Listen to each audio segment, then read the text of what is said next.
서울 명동의 한 백화점에 폭발물을 설치했다는 협박글이 오늘 낮 온라인 커뮤니티에 올라왔습니다.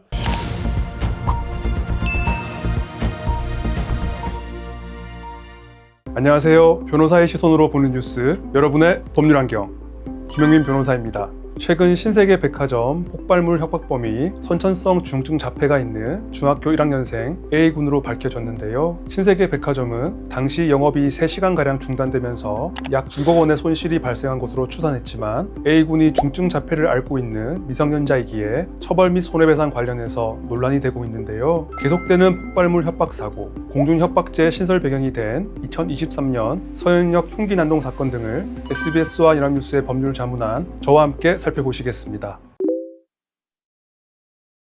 소년법은 미성년자의 나이에 따라 만 10세 미만 범법소년, 10세 이상 14세 미만 촉법소년, 14세 이상 19세 미만 범죄소년으로 구별하는데요. 범법소년의 경우 형사처벌 및 보호처분 모두 불가능하고요. 촉법소년은 형사처벌은 불가능하나 보호처분은 가능하고요. 범죄소년은 형사처벌과 보호처분 모두 가능합니다. A군은 13세로 촉법소년에 해당되어 형사처벌은 받지 않으나 보호처분을 받을 것으로 예상됩니다.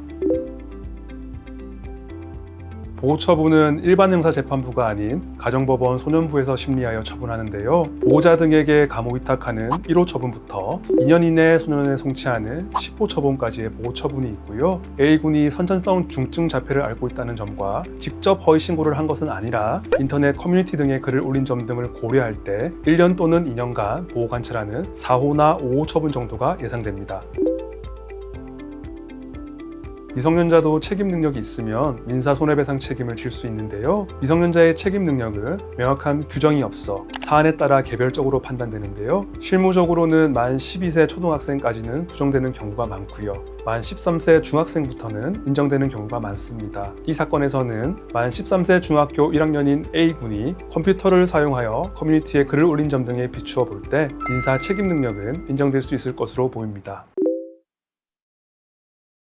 A군이 미성년자이자 중증 자폐를 앓고 있으므로 부모가 책임을 지느냐가 이 사건의 쟁점인데요. 먼저 미성년자가 책임 능력이 있어 불법행위 책임을 지는 경우에도 그 손해가 부모의 감독 의무 위반과 인과관계가 있으면 부모도 손해배상 책임을 지고요. 또한 정신질환자가 책임 능력이 있는 경우에도 그 손해가 부모의 감독 의무 위반과 인과관계가 있으면 부모도 손해배상 책임을 지게 됩니다. 따라서 이번 사건에서 A군의 부모는 미성년자의 감독 의무자이자 정신질환자의 감독 의무자로서 일정 부분 책임을 지게 될 것으로 보입니다.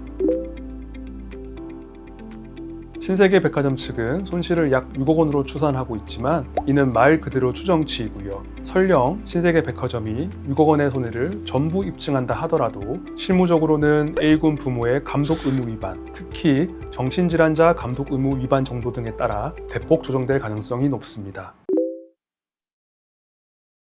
불특정 다수를 대상으로 생명과 신체에 위해를 가할 것을 협박한 사람은 신설된 공중협박죄에 따라 5년 이하의 징역 또는 2천만 원 이하의 벌금 등으로 처벌받을 수 있는데요. 지난달 서울 남부지법은 거리에서 사제폭탄을 들고 불특정 다수를 위협한 30세 남성에게 최초로 공중협박죄를 적용하여 벌금 600만 원을 선고하였는데요. 이 판결은 피고인에게 지적장애가 있고 사제폭발물이 조악했다는 점이 고려된 예외적 판결로 만약 정상인이었다면 실형이 나올 수도 있는 사건이었다고 생각됩니다.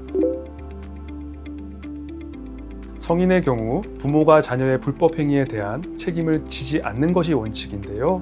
다만 그 손해가 정신질환자의 감독자로서 의무 위반과 인과관계가 있으면 부모도 손해를 배상할 책임이 있고요. 다만 부모의 감독 의무는 정신질환 자녀의 모든 행동과 결과를 방지해야 되는 것이 아니라 합리적으로 제한된 범위에서만 인정되는데요. 자녀가 타인을 위해할 가능성이 있다는 구체적 위험을 부모가 인지하였는데도 이를 방치하는 경우와 같이 부모에게 책임을 묻는 것이 타당한지에 따라 개별적으로 판단하고 있습니다.